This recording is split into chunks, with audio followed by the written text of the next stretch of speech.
Ouais, c'est bon, ça marche. Allez. Super. Voilà, je vois les gens qui. Il y a des gens, des noms qui me parlent bien. Alors, je ne vais pas dire bonjour à tous, mais un vrai coucou et bienvenue.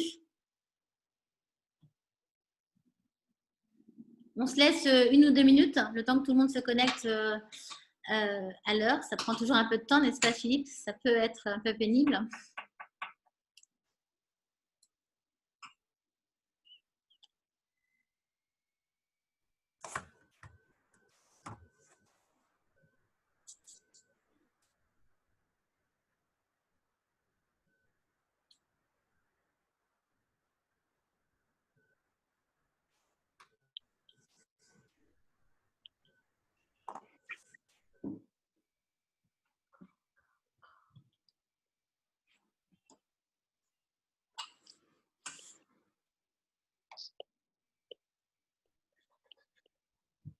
Alors, Sophie, Dominique, si vous êtes OK, on va commencer à 15h02, 3, le temps que les gens se connectent et au fur et à mesure, le temps qu'on passe ces petites présentations, ils sauront se connecter. Ouais.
Alors, moi, je serais tentée de commencer. Pour ceux qui sont arrivés, bonjour à toutes et à tous. Merci de nous rejoindre sur ce troisième webinaire du Forum de la QVT. Ah, j'entends un bip. Non, les aléas du direct à distance, c'est formidable. Donc, bonjour Sophie, bonjour Dominique, merci d'être nos invités sur ce sujet hautement d'actualité qu'est le management à distance. Alors, juste pour poser le cadre du webinaire, vous êtes tous en train de nous rejoindre. L'idée, c'est de passer une bonne heure ensemble, 1 heure, 1 h 5, de ne pas déborder pour que chacun puisse vaquer à ses occupations professionnelles et personnelles derrière. Donc, le webinaire aujourd'hui est évidemment en direct. Il est aussi, on peut le suivre sur Facebook Live. Marine Paternoster, que vous voyez à l'écran, qui est donc la chef de projet de Eddy Event, mettra le replay sur YouTube dès la fin de ce webinaire. Vous pouvez bien évidemment poser des questions, intervenir via le chat conversé. Et vous en doutez bien, on ne pourra pas vous répondre directement à chaque question, mais en revanche, on garde toutes vos questions. Marine joue le rôle de, entre guillemets, modérateur, et quand on voit qu'il y a quand même plusieurs questions qui se répètent, on se permet de les synthétiser et de les poser à nos invités à la fin de chaque partie, pour que vous puissiez avoir le plus de réponses possibles par rapport à vos attentes. Pour qu'on puisse également mieux, on va dire, diriger ce webinaire en fonction de vos attentes, on va vous poser, comme d'habitude, 3-4 petites questions pour voir un petit peu le profil que vous êtes, internaute, à nous suivre aujourd'hui, ce qui permettra surtout à Dominique et à Sophie, non pas d'orienter leurs réponses, mais d'insister sur les sujets qui vous intéressent. Donc, je propose à Marine de lancer le questionnaire, le sondage. Et pendant que vous répondez, je serais tentée de dire que Sophie et Dominique vont pouvoir se présenter un peu mieux à vous en quelques minutes. Alors, honneur aux dames, on a dit qu'on faisait cette préférence. Sophie, je te laisse Alors, te présenter. merci Alexandra d'abord d'organiser ce webinaire sur le management à distance. Je pense que c'est extrêmement important. Alors, pour que tout le monde sache un petit peu d'où on vous parle, donc voilà, moi je suis Sophie Grunfelder, je suis consultante et chercheur en GRH et plus particulièrement sur les spécificités de management durable. C'est-à-dire tout ce qui va faire que dans l'organisation, dans les entreprises, on va réussir à travailler efficacement, à la fois au niveau économique, on est bien entendu là-dessus, mais au niveau humain également. Et donc, c'est la jonction des deux et de la qualité de vie au travail qui va m'amener à travailler justement avec les organisations, soit pour résoudre des problèmes, soit pour anticiper, par exemple, un déploiement, accompagner des managers souvent aussi dans leur travail de manager. Voilà, donc je travaille à l'international, je vous parle depuis les Pays-Bas en ce moment et je travaille avec des entreprises qui sont un peu partout, en France bien évidemment, mais aussi dans le nord de l'Europe principalement. Voilà. Vive la visio. Oui.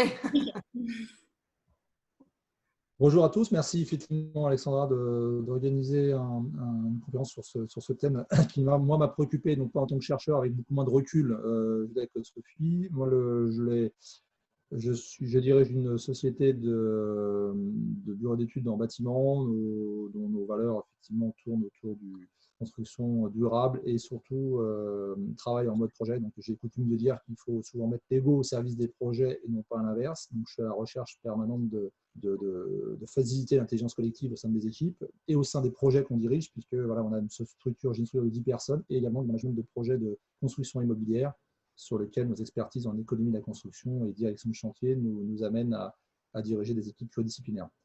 Voilà, j'ai préalablement été dans des grands groupes, groupe Vinci, et je suis maintenant à la tête dirigeante de cette structure qui s'appelle Edifiera et qui est installée en région parisienne, à Chanteloup-les-Vignes, d'où je vous parle. Ok. Alors, les petits soucis techniques, pour ceux qui me connaissent, ils sauront que la technique n'est pas mon domaine de prédilection. J'en ai oublié de saluer Philippe Elie Kassabi, qui est notre partenaire avec le haut de l'affiche sur ces webinaires, mais aussi Hello. le magazine. Voilà. Donc, lui, on ne le verra pas beaucoup. En revanche, on verra tout son talent au cours du webinaire, si la technique nous permet, parce qu'on a eu des petits soucis de connexion. Et voilà, il apportera la touche artistique, à la fois humoristique et un petit peu décalée pour illustrer vos propos. Donc, pour le sondage, je ne sais pas où est-ce qu'on en est, Marine. Est-ce qu'on a les résultats déjà ou est-ce qu'on rentre directement dans le vif du sujet? Alors, certains nous ont rejoints en cours de route en même temps. Donc là, pour l'instant, on est à 65% de vote. Bon, alors on va faire un petit peu l'introduction et comme ça, après, on verra. De toute façon, l'introduction, elle est valable pour tous. Donc, aujourd'hui, alors, si on doit s'en référer à une étude, on peut prendre l'étude Malakoff-Médéric qui est publiée avant le confinement et qui montre qu'il y a environ 30% aujourd'hui des salariés et des collaborateurs qui connaissent le télétravail. Bien évidemment, on ne va pas s'apesantir dessus. On a déjà fait un webinaire dessus. Tout le monde en parle. On sait que le télétravail est en hausse. On ne sait pas trop dans quelle proportion. On sait en revanche que l'une des principales difficultés et attentes sur les modifications du télétravail, c'est le management à distance. Et quand on dit télétravail, j'aurais plutôt envie de dire travail à distance, parce que ça peut être chez soi, ça peut être dans la rue. On le voit là, je crois que Philippe n'arrive pas à travailler de chez lui. Il travaille dans la rue parce que la connexion, elle est là. Ça peut être en vacances, ça peut être où on veut. Donc, on est sur le travail à distance. La grosse difficulté et les questions qui se posent sont sur le management à distance. La question, elle se pose côté manager et côté manager. Aujourd'hui, on est dans une phase de déconfinement qui n'est pas encore terminée, tout le monde le sait. On a connu la phase de confinement très brutale. Donc, il y a des leçons, il y a des expériences à en tirer pour justement modifier ces façons de voir. Donc, ce que j'avais envie de faire sur la première partie de ce webinaire, c'est un petit peu voir tous les retours d'expérience qu'on peut avoir sur le management à distance post-confinement et pendant le déconfinement pour qu'on puisse aborder la deuxième partie la plus importante sur le management à distance dans le monde d'après. Donc, on va laisser le sondage se dérouler et puis on va commencer par un petit peu réagir et avoir votre sentiment donc, de cette situation sur le confinement et déconfinement par rapport au management à distance. Dominique, tu veux commencer? Oui, alors sur la période de confinement, je pense qu'il nous a tous perturbés, c'est qu'il s'agissait d'une modification violente rapide de notre écosystème et subie. Donc là, c'est les capacités, je dirais, d'adaptation de chacun qui sont certainement clés. Donc nous, dans nos équipes, il a fallu repérer rapidement les niveaux de difficulté divergents de nos collaborateurs, notamment nos cadres, managers, puisque la volonté était de pouvoir continuer à s'appuyer sur eux malgré cette changement de donne. Et donc, parfois prendre le relais, en tout cas les aider. Il a fallu aussi répondre aux problématiques de toutes les équipes, que ce soit manager ou manager, réponse matérielle. Et après, rapidement, au travers d'échanges différents, avec des nouveaux outils. Alors, nous, on avait la chance d'avoir pu intégrer quand même Teams depuis un moment pour des travaux en mode projet sur les opérations. Donc, on a pu déployer à vitesse grand V cet élément-là. Au bout d'un mois, globalement, tout le monde le maîtrisait. Mais voilà, et on avait cette possibilité d'avoir de la visioconférence pour remplacer les messages qu'on perçoit d'habitude à la machine à café à l'échelle d'une TPE. C'est là qu'on va compléter les informations purement professionnelles en temps normal et qui sont essentielles, à mon sens, tout aussi essentielles que les informations professionnelles. Et donc, on avait failli être coupé, en tout cas, pendant un petit moment. Donc ces outils de télétravail, me semble-t-il, on remplir cette fonction. On arrive, je trouve, par la voix et par la vidéo, je pense qu'on arrive à percevoir un certain nombre de points durs ou de points de satisfaction et de façon assez efficace pour en tenir compte sur le management. Alors ça, c'est pour la période de confinement. Et pour la période de déconfinement, il y a eu le déconfinement, c'est le retour à la normale. C'est retour à la normale, mais avec un passif. Le confinement nous a tous ramenés Sophie l'espère mieux que moi, mais à tout un tas d'angoisses personnelles. Il faut essayer d'en capter un certain nombre d'informations. Il faut aussi savoir s'appuyer quand on est manager d'un petit unité ou d'une direction, on dirige une petite boîte, s'appuyer sur des spécialistes qui vont pouvoir déceler des problématiques et les régler, les problématiques psychologiques liées à l'enfermement, liées au stress de travailler tout en ayant des enfants en bas âge sur les genoux pour certains de mes collaborateurs. C'était plutôt marrant au niveau de la caméra, mais qui n'a pas dû être forcément aisé pour eux. Et tout un tas aussi de conditions de travail assez différentes. Et il a fallu aussi rassurer une partie des collaborateurs pour les faire revenir au bureau. Nous, on a pu privilégier plutôt retour au bureau sous réserve de l'accord du collaborateur ou télétravail, le temps que la personne le sente. On n'a pas violenté les choses. Et là, globalement, tout le monde est repassé au bureau. On continue à faire un peu d'alternance pour le moment. Voilà la période de confinement et la période de déconfinement vue du côté des différents. On est sur le volontariat. Alors, Sophie, avant de te donner la parole, Marine, on en est où du sondage pour un petit peu voir ceux qui nous suivent? Alors, on en a eu d'autres qui sont arrivés entre-temps. Donc, on est à 60% du coup. C'est tous ceux qui sont encore arrivés en plus et qui n'ont pas eu le temps de répondre. Bon. On est à 62% à peu près. C'est pas grave, on continue. Alors, j'ai envie de dire, Sophie, avant de te donner la parole, peut-être tu vas pouvoir, parce que là, on parle du management, mais quelles seraient à toi tes définitions d'un manager? Parce que ça va peut-être conditionner des choses. Et puis, en dehors de la définition, aujourd'hui, prendre de plein fouet le confinement, donc l'épidémie bien sûr, mais la traduction en entreprise par le confinement et le déconfinement, je pense qu'on n'a pas été vécu de la même manière suivant les secteurs d'activité, suivant la façon dont ils ont été touchés ou pas touchés. On sait qu'il y a des secteurs quand même qui ont été et qui sont encore sinistrés et qui ont pris de plein fouet. Donc peut-être que là aussi, il y a encore une autre adaptation au-delà du humain, une adaptation économique, au stress, etc. Donc, on commence peut-être par le début. C'est quoi un manager? Alors, le rôle du manager, moi, je rebondis sur ce que tu dis. C'est vrai que on pourrait, on va d'ailleurs donner une définition du manager ex nihilo en disant que globalement, ça peut s'appliquer à tous les domaines, mais en réalité, le manager du BTP n'est pas le même que le manager dans le système médical et le système de santé, n'est pas évidemment le même que celui dans le système social, juridique, judiciaire, etc. Donc, effectivement, chacun a ses prérogatives propres. Ceci étant dit, ce sur quoi on peut s'accorder, c'est le fait que globalement, le manager doit, avec ses équipes, travailler à la coordination des activités professionnelles entre les individus de l'organisation, à l'harmonisation et garantir à chaque fois que ces activités, toutes ces actions soient conformes à la vision de l'entreprise, à ses objectifs économiques, politiques, humains, etc.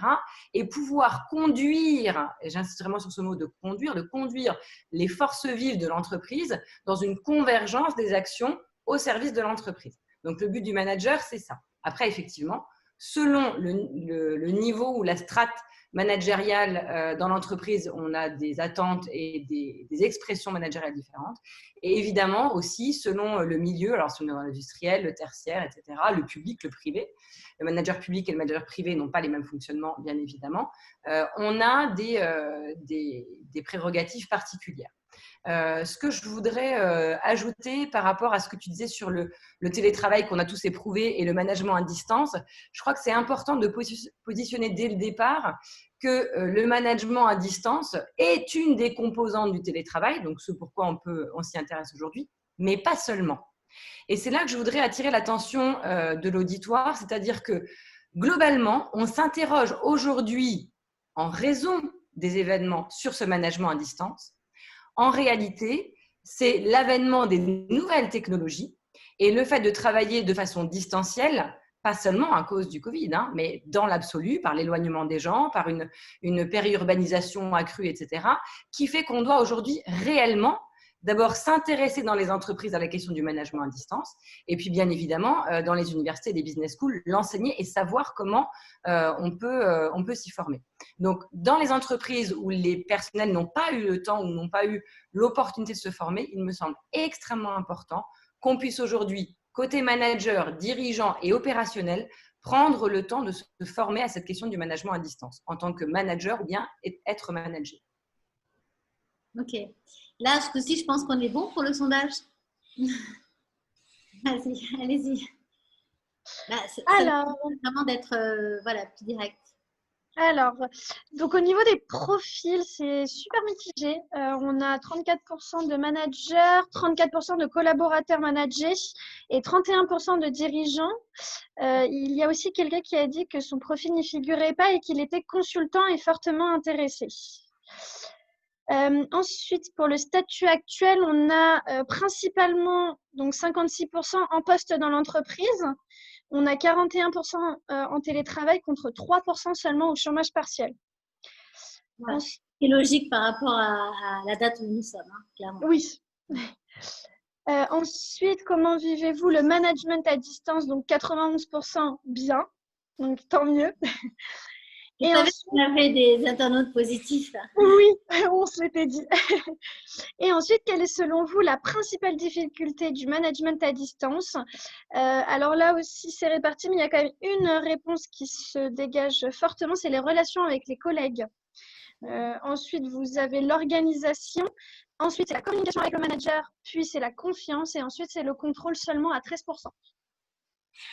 D'accord. Donc, ça me donne envie de rebondir un petit peu. Est-ce que si on est un bon manager, on est un bon e-manager ou au contraire, ce sont deux métiers différents? Dominique? Un peu compliqué de porter un regard sur soi-même, on va le tenter. Je pense que ce qui va faire la différence pour moi, il y a quand même des caractéristiques, on ne change pas du jour au lendemain du fait de sa personnalité. Pour du confinement, on doit s'adapter. Donc ça, je pense que déjà, il y a un sujet d'adaptation. Après, il y a un sujet de maîtrise des outils. Donc clairement, c'est une compétence complémentaire qu'il faut ajouter en termes d'outils et de manipulation de ces outils, puisqu'on va attendre de nous, en tant que dirigeant ou en tant que manager, d'être à l'initiative un petit peu de la nouvelle organisation du travail dans les services et de permettre au plus vite à tout le monde de retrouver un environnement propice à des bonnes conditions de travail, à la fois en interne et à la fois pour nous aussi, auprès de certains de nos clients et certains projets. Donc là, il y a certainement une compétence complémentaire à ajouter, qu'ont souvent les managers, déjà acquises les managers dans les grands groupes, puisqu'ils ont l'habitude de travailler à l'international ou sur plusieurs territoires. C'est pour ça qu'on avait intégré Teams, c'est dans le cadre de projets de développement sur la France, sur d'autres régions. Donc on s'était dit on aura besoin de faire des réunions, on avait anticipé qu'on avait besoin de faire des réunions, on aurait prochainement l'ANSSI de connecter les équipes dans l'Aquitaine avec des équipes en région parisienne.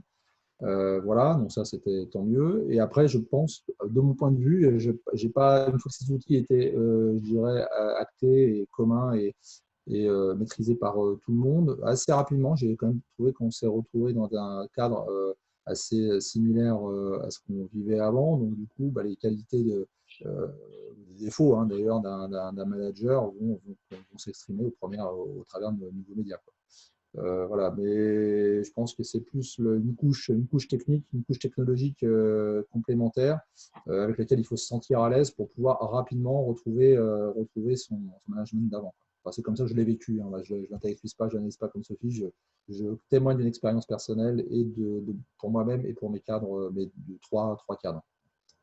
Et oui, c'est complètement l'intérêt de votre complémentarité. Parce que Sophie, tu as un spectre plus large, à la fois national et international, sur différentes tailles d'entreprise. Donc, quel est ton point de vue là-dessus? Est-ce que c'est vraiment deux métiers différents? Alors, c'est vrai qu'aujourd'hui, les personnes qui nous regardent nous disent qu'ils l'ont bien vécu. Alors, est-ce que ça veut dire que finalement, il y a une espèce d'accoutumance, que ça se passe bien? Ou est-ce qu'on peut dire qu'il y a plus de choses qui ont bien marché qu'il n'y a pas marché? Quel est ton retour à toi? Alors, moi, dans les situations que j'ai observées ou sur lesquelles j'ai été sollicitée assez intensément d'ailleurs pendant cette période, on a observé que très, très clairement, les entreprises qui avaient déjà réfléchi, anticipé à la question et pour qui elles avaient des habitudes de management, et pas de management à distance, attention, hein, mais qui avaient des habitudes de management qui étaient très claires, c'est-à-dire on savait exactement comment fonctionnait l'organisation, les individus dans l'entreprise savaient exactement qui faisait quoi, quand les choses se font, où elles se font. C'est-à-dire qu'en fait, à partir du moment où les acteurs de l'entreprise ont une très bonne connaissance de leur mission, celle de leur pairs, c'est-à-dire au niveau horizontal, et la France reste encore très stratifiée, donc, et celle de la hiérarchie, c'est-à-dire quand on sait exactement qui fait quoi, quand et comment, alors la question du management est très facilement adaptable à la question du management à distance, puisqu'en réalité, la base managériale est posée et on va essayer de transposer en outils différemment la question du management.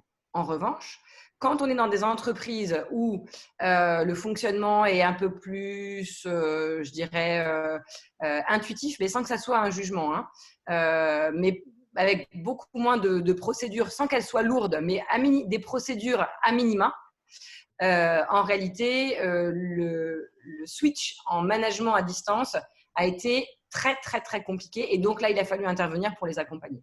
Donc, la question que tu posais, est-ce que quand on est un bon manager, on est un bon e-manager? Parce que je crois qu'on parle de e-leadership depuis quelques années et je pense qu'on peut très bien parler de e-manager. Mais la réponse est globalement oui. Si vous avez des bonnes bases de travail, des bonnes bases de collaboration, des bonnes bases de communication, de confiance mutuelle avec vos équipes, alors la déclinaison à distance, sans qu'elle soit innée, parce qu'il faut maîtriser les outils, ça vient en plus, mais sans qu'elle soit innée, elle est facilitée. C'est-à-dire que quand la base est saine, c'est plus facile de construire dessus, comme partout. Donc, cette question, tu disais ? La prévention, comme partout. La prévention et l'anticipation, en fait. C'est-à-dire que aujourd'hui, on y reviendra, mais moi, je pense que c'est très important de se saisir de ce qui a été vécu dans les organisations aujourd'hui pour savoir ce qui a fonctionné, ce qui n'a pas fonctionné, et pour non pas uniquement se préparer à une autre situation similaire, ce n'est pas du tout l'objectif. C'est d'utiliser une situation qu'on a vécue à marche forcée pour améliorer un fonctionnement organisationnel des entreprises. C'est-à-dire transformer ce qui a été pour nous un risque en tant qu'entreprise et nous en tant que consultants-chercheurs pour les entreprises, le transformer en opportunité de progression, d'adaptation et d'amélioration des conditions de travail et de la qualité du travail des managers et des collaborateurs. Ça me semble vraiment, vraiment important de pouvoir bâtir sur ce qui a été fait et se saisir de cette prime expérience en situation de crise, en fait. Ouais, bah je te remercie parce que tu nous as fait toute seule la transition. C'est parfait. Parce que bon, maintenant c'est clair, la période de confinement, personne ne l'a choisie, elle a été subie. Le déconfinement, les dates aussi, elles ne sont pas choisies. Les entreprises, les Français et les autres font comme ils peuvent et avec des dates qui leur sont imposées.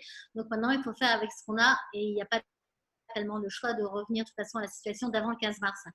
Donc, qu'on soit préparé, qu'on ait anticipé, qu'on soit une petite ou une grande entreprise, qu'on soit en difficulté ou pas, aujourd'hui, en tout cas, la nécessité est là de prendre les outils de management à distance, mais pas que, et de pouvoir peut-être aussi combiner le retour au management présentiel, hein, parce qu'aujourd'hui, Dominique, tu l'as dit, et c'est le cas de beaucoup d'entreprises, et en tout cas, on sait que l'État français fait tout pour, il y a un retour sur le lieu de travail, mais pas complètement, et en tout cas pas définitivement.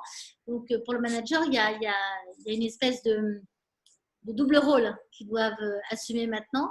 Donc, pour ceux qui sont les moins préparés, on va passer à la deuxième partie. Comment on fait maintenant? Quels sont les outils pour que justement on puisse avancer dans cette nécessité connue maintenant du management à distance en complément et ou en même temps que le présentiel. Donc, j'ai envie de vous demander un petit peu, suivant votre expérience, Dominique, et suivant l'expertise que tu as, Sophie, par rapport aux écueils, par rapport aux freins qui peuvent exister. Comment on fait aujourd'hui pour prendre ce tournant? Alors, c'est une vaste question, hein, c'est toute la deuxième partie.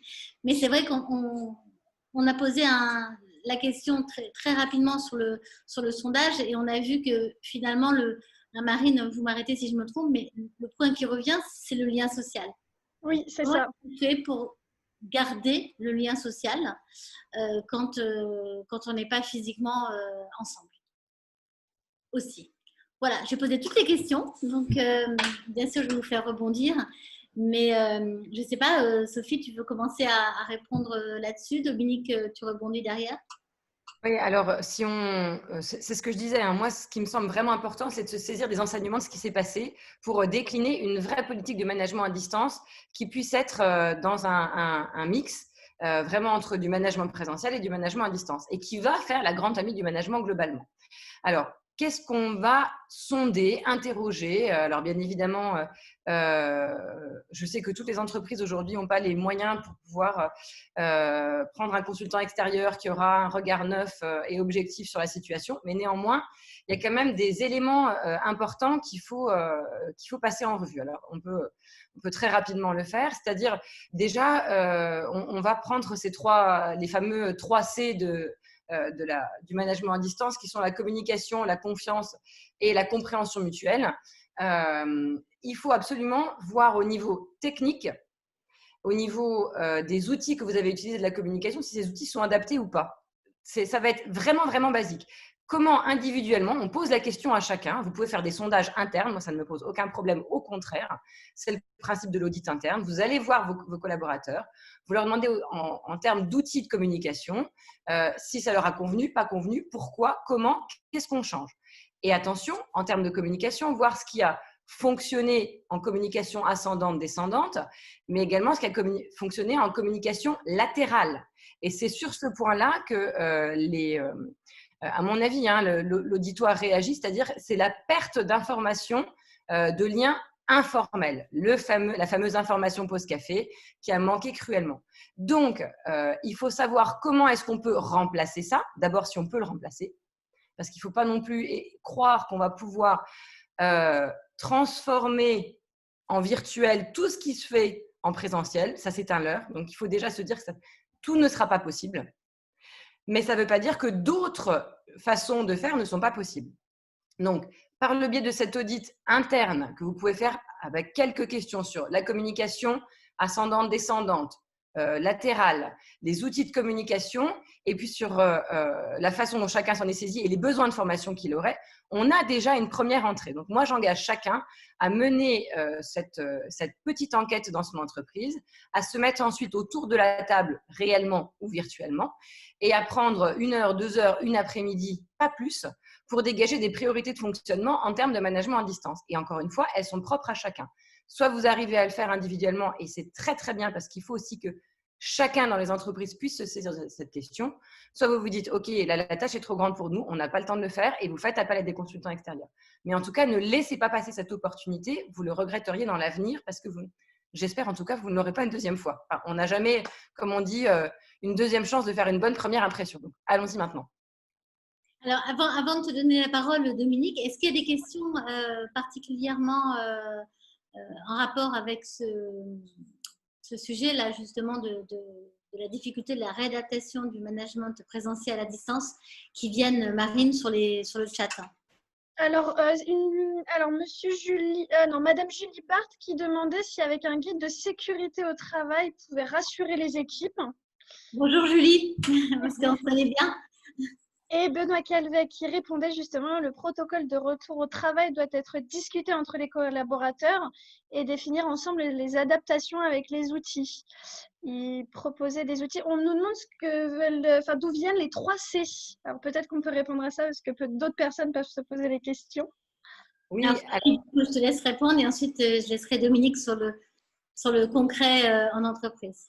Alors là, ça vient de Elena Karalayan et Richard Soparno, qui sont 2 chercheurs de HEC Montréal avec qui je collabore et qui ont travaillé, mais déjà il y a 10 ans, sur cette notion de collaboration d'équipes virtuelles et de management virtuel. Et donc, c'est eux qui ont défini, je pourrais mettre le lien si certains sont intéressés par les références, la gestion des équipes virtuelles et les défis des 3 C, donc communication, confiance et compréhension mutuelle. Ok. Donc, Dominique, est-ce que tu peux effectivement rebondir sur ces difficultés à maîtriser pour les moyens d'action, en fait, hein, parce que maintenant, on y est. Donc, comment on fait dans la période post-déconfinement, parce qu'on va y arriver quand même. J'espère assez vite, peut-être en septembre, peut-être en octobre, peut-être dans les mois qui viennent. Donc, l'entreprise, elle doit prendre un nouveau tournant. Les managers, on va dire, travailler avec leurs collaborateurs, mais travailler sur eux-mêmes aussi. Donc, de ton expérience actuelle, passée, qu'est-ce que tu peux nous dire là-dessus? L'expérience, alors ce qui était assez pour nous, entre guillemets, marrant, il y a une coïncidence, c'est que juste avant la période du confinement, on s'était, en vue d'améliorer effectivement notre management interne, on avait fait avec un intervenant extérieur qui intervient pour différentes choses chez nous, mais on a fait un sondage de l'ensemble des équipes sur manager en entretien individuel avec une tierce personne qui n'était pas moi pour qu'elle se sente plus à l'aise, que ce ne soit pas avec le dirigeant et qu'elle puisse libérer la parole. Premièrement, j'avais demandé aux consultants qu'ils ne refassent pas de retombées direct de ces entretiens individuels de façon multi-personnée, mais qu'ils les fassent de façon globale, sous forme d'un SWOT. Qu'est-ce qui marche, qu'est-ce qui est amélioré des 2 côtés. Et à la suite de ça va t'intéresser, Alexandra, parce que ça va donner des idées pour tes futurs séminaires. À la suite de ça, a été programmé un séminaire qu'on a décalé pour des raisons d'organisation, mais au 6 juillet, où là, on interviendra plutôt une coach individuelle qui se saisira de cette enquête et de ses résultats pour, au passage, essayer d'améliorer effectivement les 3 C dont parle effectivement Sophie. Je ne les avais pas intellectualisés, mais je les partage effectivement. Le manager, c'est pour moi en tout cas, c'est ce que en tout cas je voudrais faire comprendre à mes équipes, c'est pour moi sublimer les talents de nos collaborateurs. C'est bien sûr les contrôler, certainement, tout le monde a besoin. Il y a des gens qui sont plus ou moins autonomes, qui sont plus ou moins organisés, donc le contrôle il est plutôt sous forme d'une aide. Pour leur permettre d'être optimum dans leurs tâches. Mais voilà, il faut aussi respecter leur personnalité, leurs caractéristiques. Et donc, le but de ce séminaire, pour moi, c'est aussi de faire mieux travailler les équipes. Tu parlais tout à l'heure de fonctionnement horizontal. Je pense que c'est là qu'on a marqué une grosse difficulté avec l'explosion des acteurs de l'entreprise chez eux, avec des difficultés personnelles qu'il faut à la fois saisir, nouvelles qu'il faut se saisir et qu'il faut régler, et en même temps l'impossibilité de se rencontrer entre eux. Et c'est là que j'ai constaté les plus grandes difficultés, c'est le fonctionnement interservice, l'échange interservice.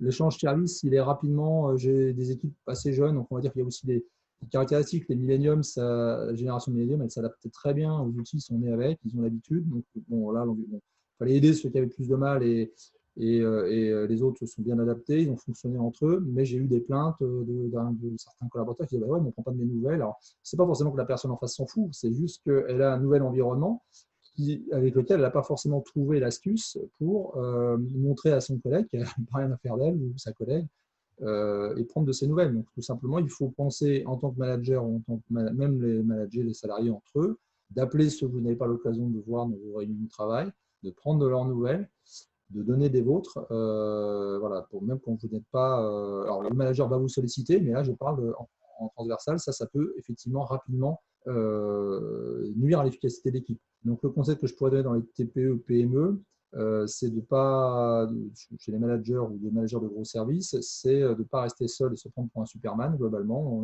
on a tous des talents, des qualités. Il faut les compléter. On a des défauts, évidemment, ou des points d'amélioration, j'aurais tendance à dire. Il faut en être conscient, acter et compléter par des consultants extérieurs, par exemple, ces difficultés avec des spécialistes qui vont certes coûter quelque chose au moment où on va les utiliser, donc ce n'est pas le moment. Mais enfin, on a des PGE pour ça, on a tout un tas de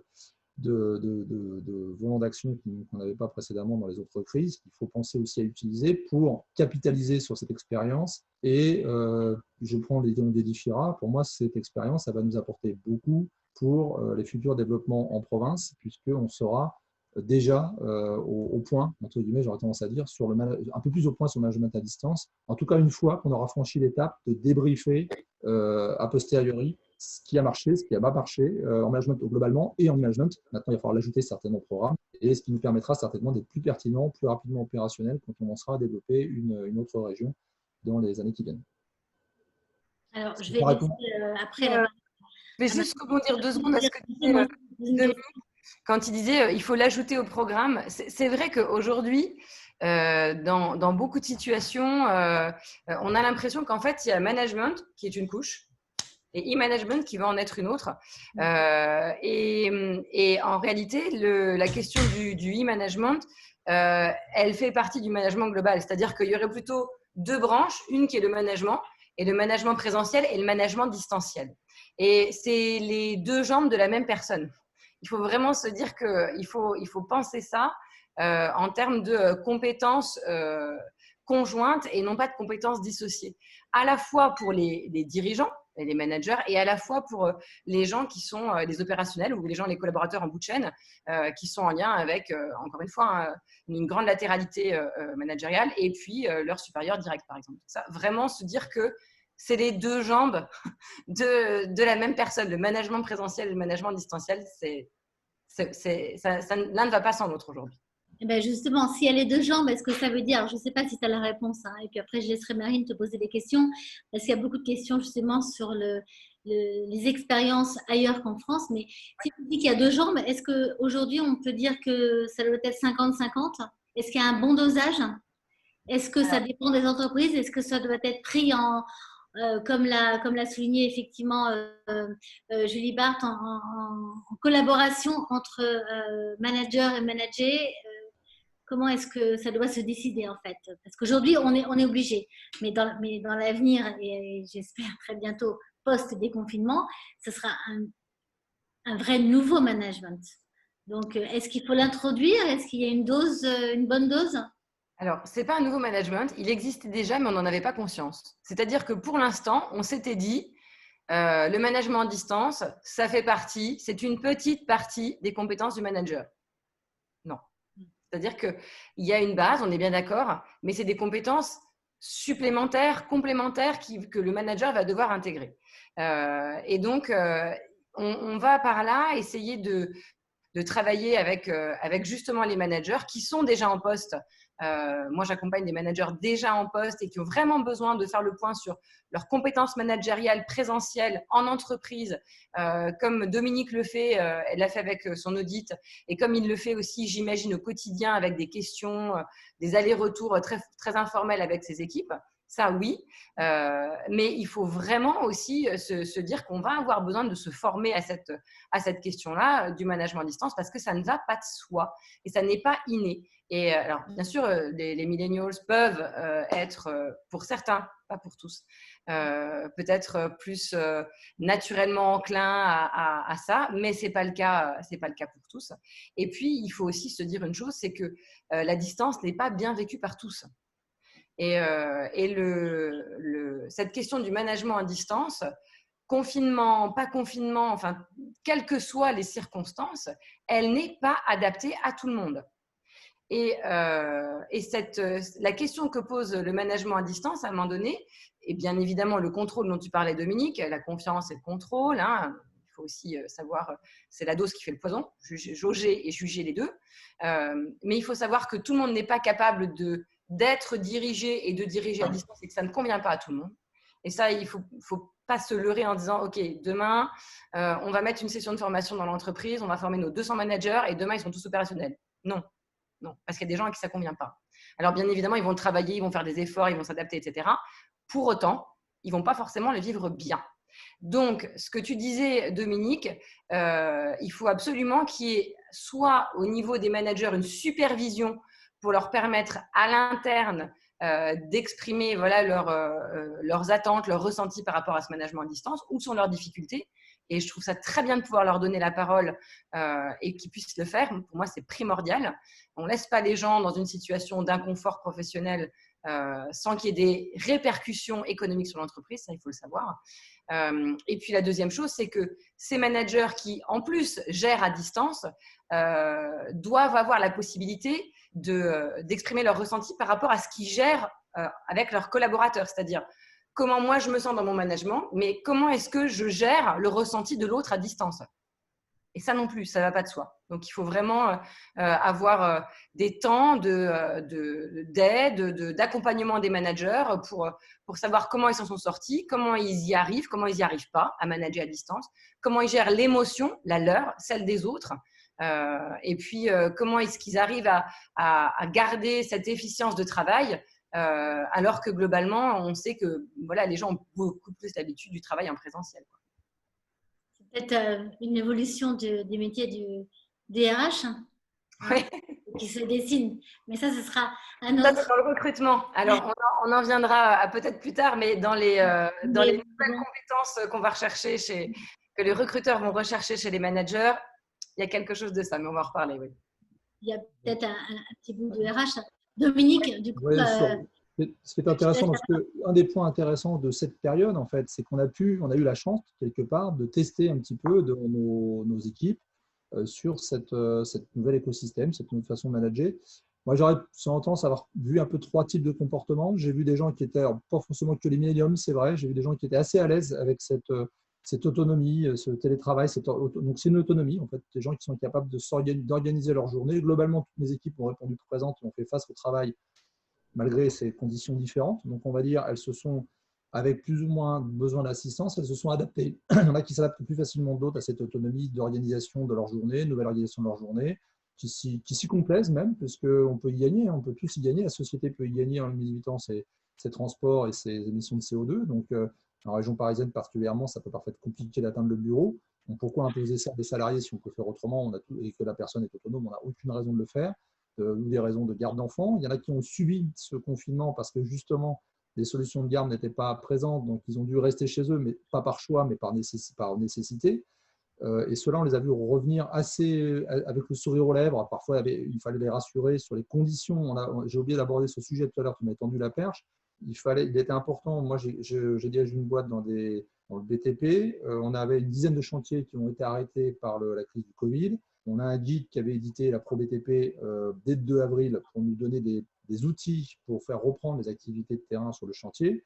Ce guide nous a rendu matures sur ces sujets de sécurité sanitaire pour notre entreprise plus rapidement peut-être que d'autres.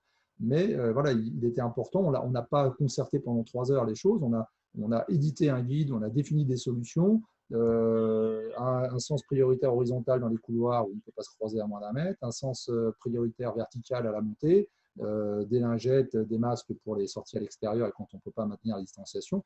Donc, rapidement, quand vous mettez cet environnement-là en place, il nous servira pour la prochaine crise du Covid ou pour la prochaine grippe ou je ne sais quoi. Donc, il y a quand même des choses à en tirer et on aura repéré les collaborateurs qui sont à l'aise avec le télétravail et demandeurs et ceux qui sont plutôt preneurs. Au contraire, j'ai aussi une 3e catégorie que j'avais dit tout à l'heure, qui sont ceux qui ont demandé au plus vite à revenir au bureau, soit parce qu'ils n'ont pas un environnement propice au travail chez eux, soit parce qu'ils ne sont pas forcément à l'aise pas forcément mal à l'aise des outils, mais ils préfèrent leur environnement de travail au bureau. Donc, c'est aussi un renseignement pour nous, c'est une mine d'or cette période, puisqu'on repère les gens qui sont pas forcément bien dans leur poste de travail in situ et qu'il faudra améliorer, ceux qui sont bien, ceux qui sont à l'aise ou pas avec le télétravail, et les outils qui vont avec. Donc, à nous d'aller en tenir compte, d'aller adapter tout ça pour qu'à la prochaine grève, parce qu'on est quand même en France, à la prochaine grève, à la prochaine manif, à la prochaine je sais quoi, on devra retravailler avec ces contraintes. Donc, voilà, on a certainement on a la possibilité d'apprendre. On n'a pas encore appris, on a vécu, il faut en tirer les leçons, il faut en tirer des méthodologies certainement nouvelles, des outils, une maîtrise d'outils, des formations. On sera prêt pour la prochaine bataille. Marine, je vois qu'il y a beaucoup de questions. Oui. Je les parcours aussi rapidement, mais vous, je sais que vous y prêtez plein d'attention. Oui, Est-ce oui. qu'il y en a certaines qu'on peut poser effectivement en direct? Alors oui, complètement. Alors il y en a une, mais que je pense qu'on peut poser peut-être après. Il y avait une personne qui demandait les pays en avance sur le télétravail et ont-ils les meilleurs e-managers? Donc je trouvais que c'était une question assez intéressante. Alors, alors, ce qu'il faut, cette question, je comprends qu'elle soit posée, mais en fait, il faut savoir que la culture managériale change énormément d'un pays à l'autre. Et donc, c'est ce qui est le plus compliqué quand on travaille en équipe interculturelle. C'est-à-dire, là, par exemple, moi, je travaille avec des équipes où vous avez des gens qui travaillent, qui sont… alors là, en plus, c'est dans le monde. On est aux États-Unis, en Espagne, au Danemark, dans le fin fond du Périgord, enfin voilà. Et donc, le problème, c'est pas tellement le management à distance des équipes, c'est la compréhension interculturelle. C'est-à-dire qu'on n'a pas les mêmes codes au niveau du travail, tout simplement. On n'a pas le même niveau d'exigence au niveau de la perfection d'une tâche. On n'a pas, ne serait-ce que ça, on n'a pas les mêmes délais de réponse dans les emails, ce qui est jugé comme étant complètement inacceptable d'un côté et largement légitime de l'autre. Et puis, ça, c'est qu'au niveau des pays. Et puis après, il y a des cultures d'entreprise.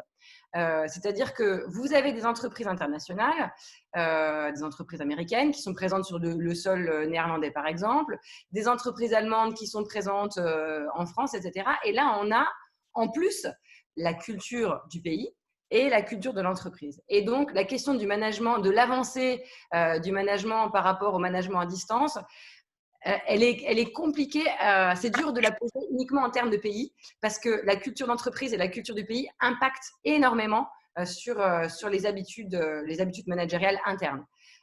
Ceci étant dit, parce que je sens qu'il y a une question qui attend quand même une réponse assez claire, dans les pays où on est plus en avance sur le télétravail, cette fois, et non pas uniquement sur le management à distance, alors on a été obligé de penser avant ce management à distance.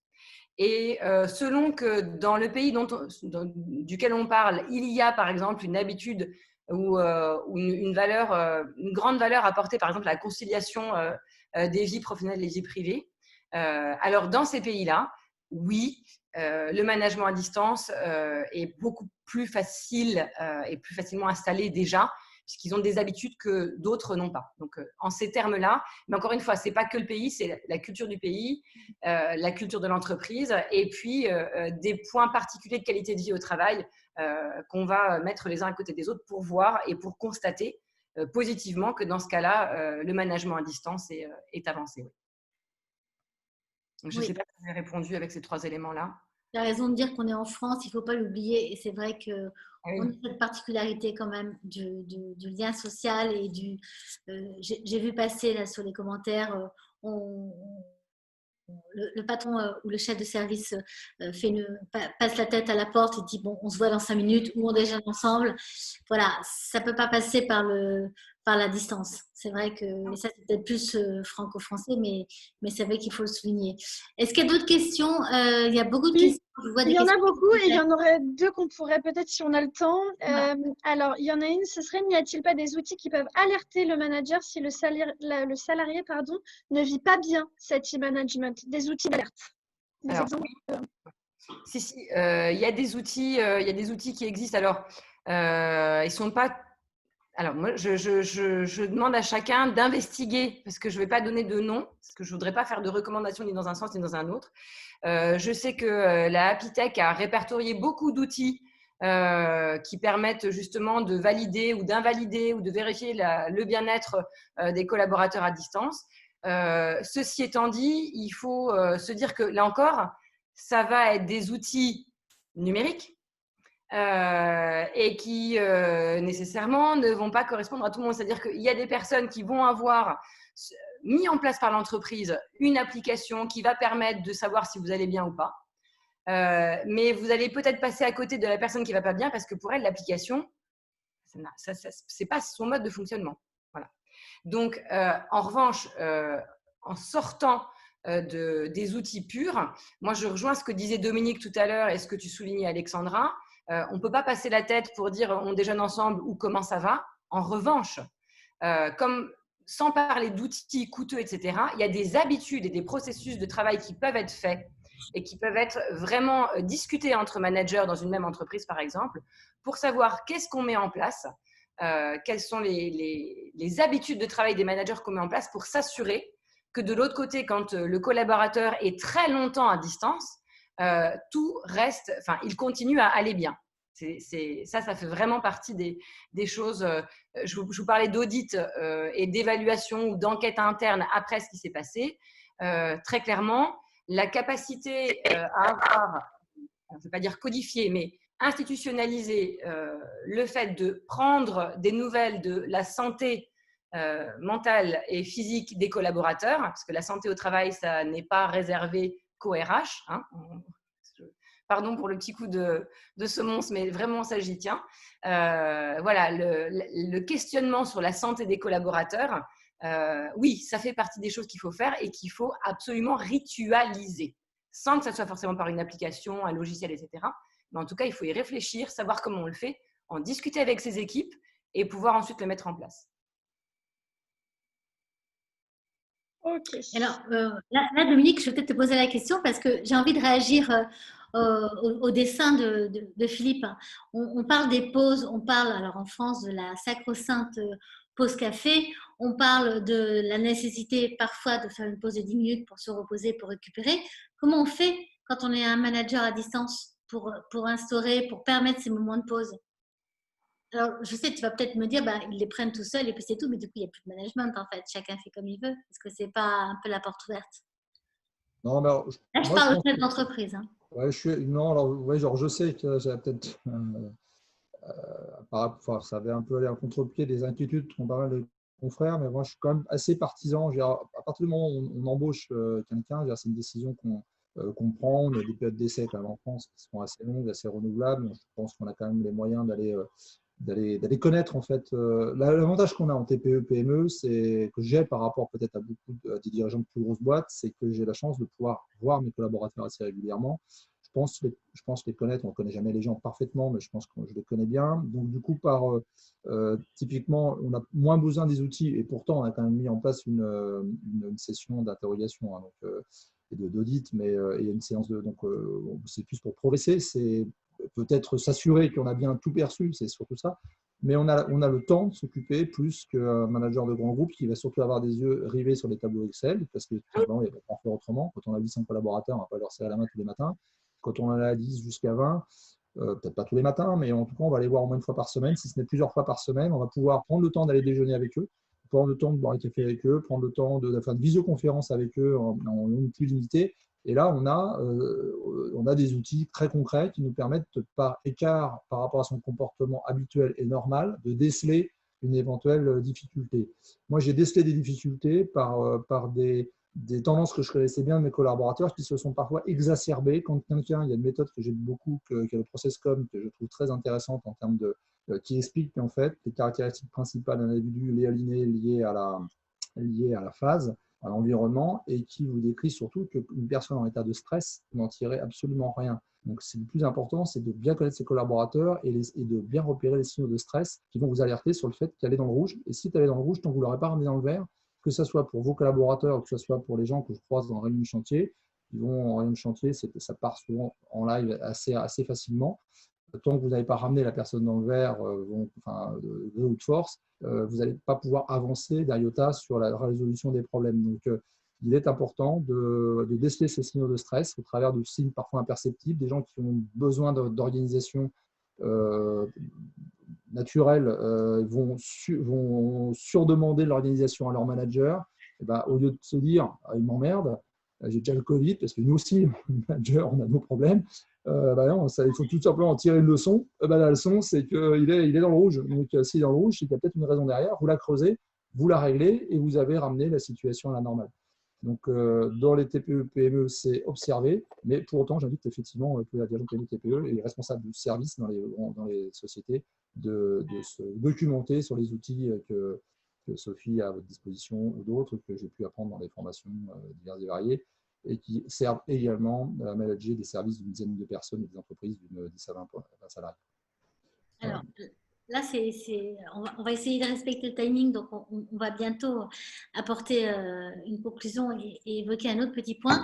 Je vois quand même qu'il y a d'autres questions. J'ai l'impression que tu as répondu à 2 ou 3 qui viennent de se poser. Marine, est-ce qu'il y a une question vraiment importante, on va dire, elles sont toutes importantes, mais qui nous permettent encore de prendre 1 ou 2 minutes avant la conclusion pour nos invités? Alors, peut-être, quelles sont pour vous les leçons que vont retenir les entreprises du télétravail et comment vont-elles les adapter dans le futur? Alors, j'ai vu cette question et alors je vous coupe parce que j'en ai vu une aussi qui est une large question, mais tu as répondu en partie, Dominique, c'est quand le chat n'est pas là, les souris dansent. Oui. Et voilà, et ça, je crois qu'on l'a tous eu. Enfin, moi, je veux dire, je l'ai connu en interne dans une entreprise, dans la mienne, dans une autre, tout le monde l'a connu. Donc, ça, c'est la vaste question. Je ne pense pas que vous ayez de recette miracle.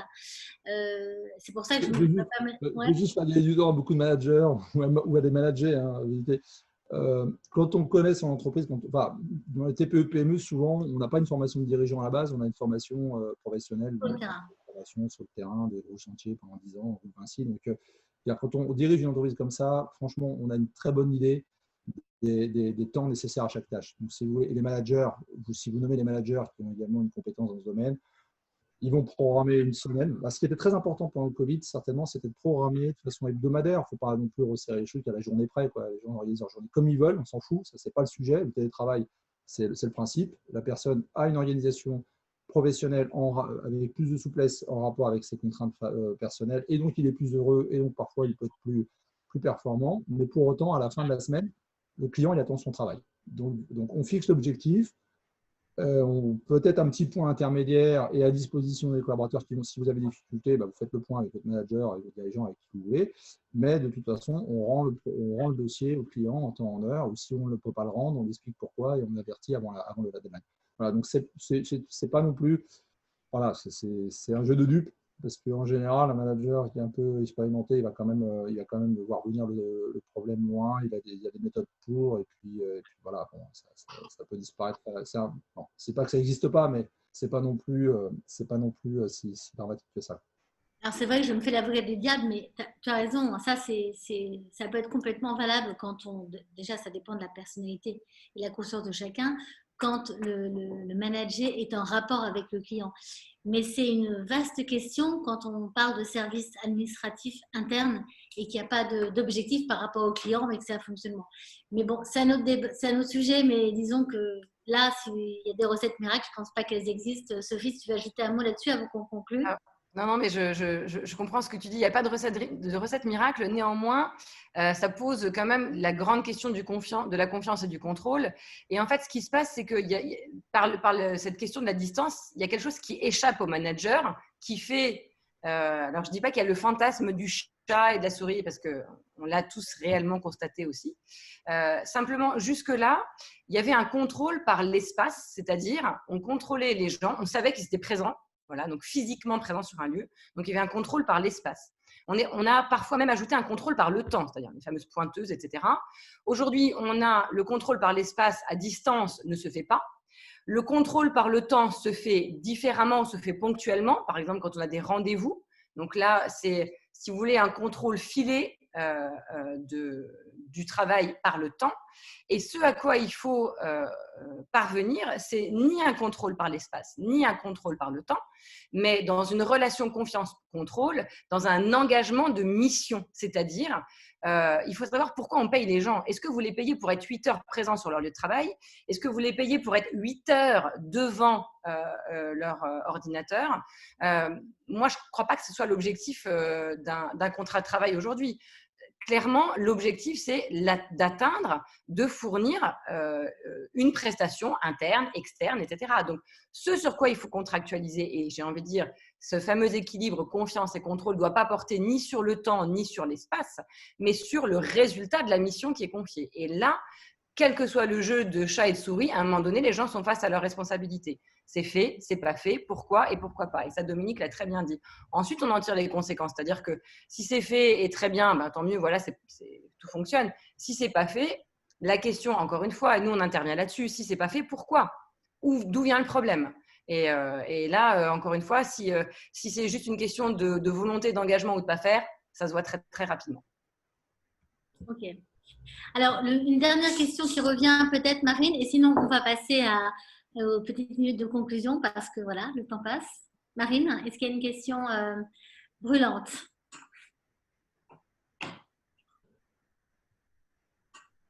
Ah, on n'entend pas Marine. On n'entend pas Marine? Oui, j'ai pas réactivé mon micro. Alors, j'en avais une dernière, c'était par rapport au rôle des SI, RH déployés en interne dans le post-Covid.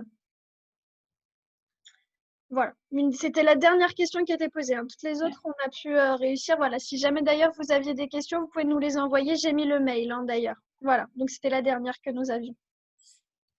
Alors, des SI RH déployés en interne. Est-ce que quelqu'un peut répondre? Ça va nous emmener loin, Alexis. Moi, le problème, c'est que là, ça va nous emmener très, très loin. Donc, je veux bien échanger avec la personne après, si elle veut. Mais là, on va vraiment déborder beaucoup. Voilà, Sophie, je veux bien que tu me donnes la définition du SIRH, comme ça j'aurais appris quelque chose dans le. L'information en ressources humaines. Ok. Donc, on communiquera le mail de Sophie et le mail de la personne qui a posé la question et éventuellement, on en débattra une prochaine fois. Donc, moi, j'ai envie de conclure donc, par une chose évidente. Donc, les étapes, elles se sont enchaînées. On l'a dit, le timing, on ne l'a pas choisi. Donc, il y a eu tout à absorber dans des contraintes extrêmes de temps et assez violentes pour beaucoup en matière économique.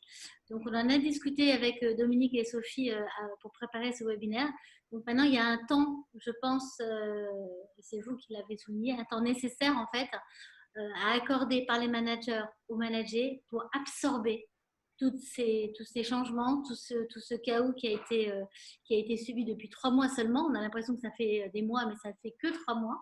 Donc, il y a eu beaucoup de changements, beaucoup de choses à digérer pour éviter justement que si on repart de plus belle, la tête dans le guidon, sans réfléchir, sans poser ce qui n'a pas été, ce qui pourrait aller mieux, ce qu'ils veulent plus, etc., etc. Les postes essentiels en présentiel, peut-être délocalisables. Si on ne prend pas ce temps, à un moment donné, on risque, et c'est vous qui l'avez souligné quand on a préparé, de se confronter à des vrais risques post-traumatiques, les fameux RPS qui aujourd'hui, de toutes les façons, et tout le monde le sait, tout le monde le dit, sont quand même en hausse significative.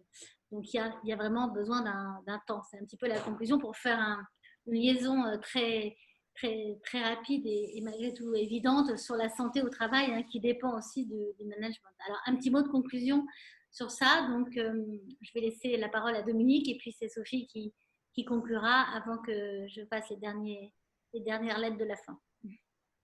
Oui, je pense que les difficultés, enfin, tout le monde a été obligé de s'adapter à des contraintes, à des choses, à des situations subies. Du côté, je pense des managers, il y a bien entendu, on en a parlé, des conditions de travail, en télétravail, tout un tas d'éléments, tout en continuant effectivement les activités. Du côté des managers, on va faire face à toutes ces nouvelles questions, à toutes ces nouvelles problématiques. Parfois une surcharge de travail du côté des dirigeants. Donc, quand vous mettez à un moment donné, quand on met tout le monde au chômage partiel ou presque, on se retrouve tout seul au bureau. Et bon, même s'il y a des bonnes raisons pour lesquelles on peut le faire, voilà. Donc moi j'ai une amie, une coach plutôt personnelle qui intervient chez les sportifs de haut niveau et chez les cadres dirigeants, qui un jour m'a dit retourne un week-end, elle me demande comment ça va. Donc j'ai dû avoir une réponse trop positive. Et elle m'alerte tout de suite, et c'est son conseil que je vous relais. Elle me dit attention, ok, tu as peut-être l'habitude, pour différentes raisons, de ces surcharges et autres, mais il faut prendre effectivement le temps. La meilleure façon, c'est de prendre une pause de quelques jours, plus qu'un week-end peut-être, 4-5 jours, qui va permettre effectivement de ressentir les effets de la décompression. Donc si plus ces effets sont importants, plus vous pouvez mesurer l'impact qu'a eu cette période un peu particulière sur vous-même et surtout qui va vous permettre derrière de prendre le recul nécessaire pour essayer d'analyser éventuellement les problèmes qui remonteront à la surface qui n'ont du fait de cette situation. Et donc, à partir du moment où ce diagnostic est posé, donc à faire soi-même, il ne faut pas s'oublier, parce qu'un manager, un bon manager, c'est un manager en bonne santé aussi et capable d'entraîner positivement ses troupes vers des nouveaux combats. Et donc voilà, et pour les personnes qu'on manage, pareil, hein, il ne faut peut-être pas, contrairement à la tendance du moment, les empêcher de prendre des congés, les empêcher parce que d'abord le travail va pas revenir immédiatement. Donc déjà, il y a une logique entrepreneuriale, ça ne va pas remonter souvent du jour au lendemain à la charge normale.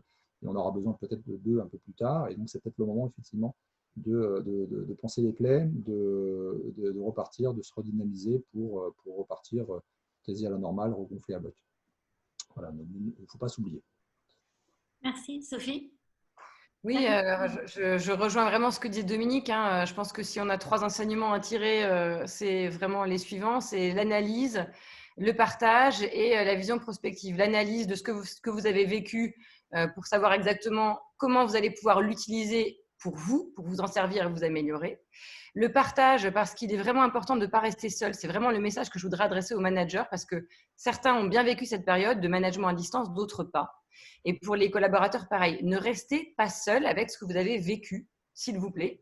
D'abord, ça serait construire sur des mauvaises bases et donc vous laissez croire que ce qui s'est passé, c'était la réalité, c'était la normalité, ce qui n'est pas du tout le cas. Donc, ne restez pas seul avec ce que vous avez vécu et votre management à distance.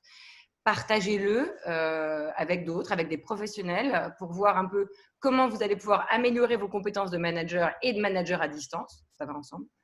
Et puis la troisième chose, c'est la prospective, c'est-à-dire qu'on parlait de santé. Moi, ça me semble extrêmement important. Aujourd'hui, on forme dans les entreprises. Moi, je suis sollicitée constamment pour cette question de formation collective et prévention collective de la santé au travail, c'est-à-dire comment on va pouvoir prospectivement dans l'avenir, veiller à ce que les collaborateurs, les managers, etc., soient dans une bonne santé physique et mentale au travail. Et très réellement et très concrètement, cette question de veille individuelle et collective sur la santé des collaborateurs et des managers, ça fait partie, on parlait de RH et de recrutement, des nouvelles compétences et des soft skills qui vont être à venir demain dans les fiches de recrutement des RH. Eh ben, on a déjà le sujet du prochain webinaire, c'est cool. On aurait pu peut-être ajouter, Alexandra, qu'il est peut-être le temps de faire des séminaires pour débriefer avec ses équipes sur ce thème-là. Je tends la perche, mais je ne sais pas. Non, mais tu as raison. Je l'avais programmé avant, de toute façon, et je pense qu'il va être d'autant plus utile parce qu'il va être l'occasion de se mettre dans une bulle pendant une équipe ou les grosses entreprises, souvent, ont tendance, effectivement, pour compenser le fait uniquement d'avoir des liens en télétravail exclusivement, de faire des séminaires de 2-3 jours par an qui vont permettre aux gens de se recroiser et on sort souvent des choses très positives en termes d'efficacité après de travailler en équipe les uns les autres et de compréhension. Donc voilà, certainement que là, il y a une occasion en dehors des webinaires pour toi d'aller proposer des choses à tes clients. Claire, tu as tout à fait raison. Hein, la société donc, que je dirige et qui fait le forum de la QVT et d'autres, et les webinaires, le magazine, etc., s'appelle Eddy Event et en dessous, c'est marqué depuis un peu plus de 17 ans, créateur de liens. Donc à un moment donné, hein, ça veut dire ce que ça veut dire. Donc effectivement, je pense que c'est une nécessité, dès qu'on le pourra, de pouvoir réunir ses collaborateurs physiquement pour pouvoir échanger et peut-être repartir sur des bonnes bases après cette introspection. Je suis d'accord et pour ceux qui le souhaitent, je réponds. Je réponds présent pour tous ceux qui veulent que je les accompagne, que je leur donne un avis avec mon équipe et Marine qui est là et avec plaisir. Donc, je vous remercie tous les deux. Évidemment, pour ceux qui veulent revoir ou réécouter, ça sera sur YouTube. À savoir aussi que si vous avez des questions qui vous ont un peu frustré, sur lesquelles on n'a pas pu répondre, évidemment, vous envoyez les mails, on vous mettra en relation si besoin, on vous répondra. En tout cas, on ne vous laisse pas comme ça dans le vide des circuits Internet. Et par ailleurs, sur le prochain magazine du forum de la QVT, donc sur l'IMAG, le dossier sera sur le management à distance. Donc, on pourra un petit peu approfondir, si vous en êtes d'accord, tous les deux, Dominique Dominique et Sophie, ces questions, revenir sur ce qui va évoluer dans les prochaines semaines et puis avoir également d'autres témoignages et vous les faire partager par mail comme d'habitude, pour le magazine, j'entends.